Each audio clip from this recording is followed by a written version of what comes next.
존경하는 헌법재판소장님과 헌법재판관들에게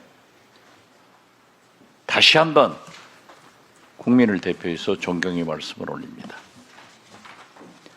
헌법재판소는 이 나라 민주주의를 살렸고 대법원은 국민을 배신했습니다. 부분적으로는 그렇다고 볼 수 있습니다. 부분적으로 실시되고 있지 않아요? 네, 그렇습니다. 이러한 것을 사심제를 한다 하고 비난을 하고 있습니다. 그러나 저는 헌법재판소를 존경하지만은 한덕수, 내란 부두목, 3,600명 가둬놓을 수 있는 교도소 방을 만들어 놓고 더 만들어라고 한 박성재, 이런 사람들의 파면을 기각시킨 것은 오개티다, 이렇게 생각합니다. 만약 박성재처럼 3,600명 더 만드는 감옥소에 있으면은 여러분들은 다 감옥에 우리 민주당 의원들과 함께 가 있는 거예요. 저분들은 다 출소할 거예요. 지난 윤석열 탄핵 국면에서 이곳 헌법재판소는 내란 세력들에게 포위됐었습니다. 매일 시위하고 재판관들, 그리고 여기 연구관들, 그리고 근무하시는 직원분들이 출근하는 것도 제대로 마음 놓고 하지 못하도록 그렇게 포위됐었는데, 그런 상태에서도 헌법재판소는 국민 주권에 순응했습니다. 반면에 그런 상황이 벌어지지 않았던 대법원은 국민 주권에 맞서고 있습니다. 그래서 저는 국민의 대표로서 저 역시 국민 주권에 순응했던, 그리고 민주주의를 지켜냈던 헌법재판소에 감사 인사를 드립니다. 자, 그럼에도 불구하고 또 지적할 건 지적해야 될 것 같습니다. 화면부터. 지금 헌법재판소가 윤석열 탄핵 인용한 것 이외에는 대부분 기각을 하고 있습니다.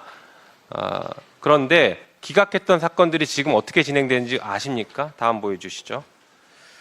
자, 보시는 것처럼 이상민 헌재에서 기각했더니 그 뒤에 내란을 저질러 버렸습니다. 그래서 구속 기소됐죠. 안동환 같은 경우에 대법원에서 공소권 남용이 인정된 상태였습니다. 이정석 같은 경우에 기각했지만 불구속 기소했죠. 그리고 이진숙 같은 경우에도 기각했지만 수사 중이고, 또 법원에서는, 행정소송에서는 이진숙이 권한을 남용했다라고 다 패소하고 있습니다. 왜 헌재만 오면 이런 것들이 자꾸 기각되는지, 특히 이제 검사들에 대해서 계속 기각이 되고 있죠. 박성재 수사 중이죠. 그리고 한덕수 불구속 기소됐습니다. 자, 이런 것들이 뭐 여러 가지 이유가 있겠지만 헌재가 지나치게 그 탄핵에 대해서 요건을 까다롭게 보는 것도 있는 것 같습니다. 그러나 다른 이유가 또 있는 것 같습니다. 지금 헌법재판소에 검사 몇 명 파견되어 있습니까?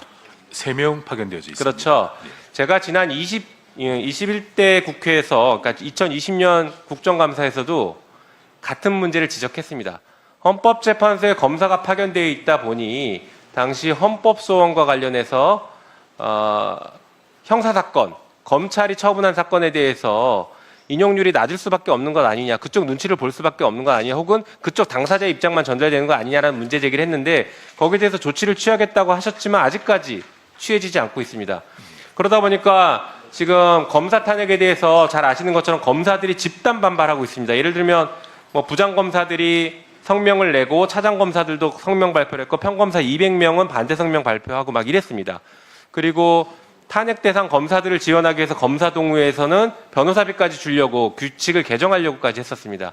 이런 분위기 속에서 헌재에 파견되어 있는 그 검사 3명이 과연 제대로 된 입장을 얘기할 수 있겠느냐. 당연히 계속 반대했겠죠. 검사 탄핵하면 안 된다라는 여러 가지 방해 작전을 폈을 거라고 저는 생각합니다. 자유롭게 어렵다고 봅니다.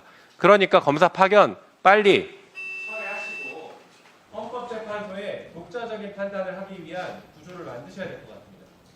네, 알겠습니다. 네, 수고하셨습니다.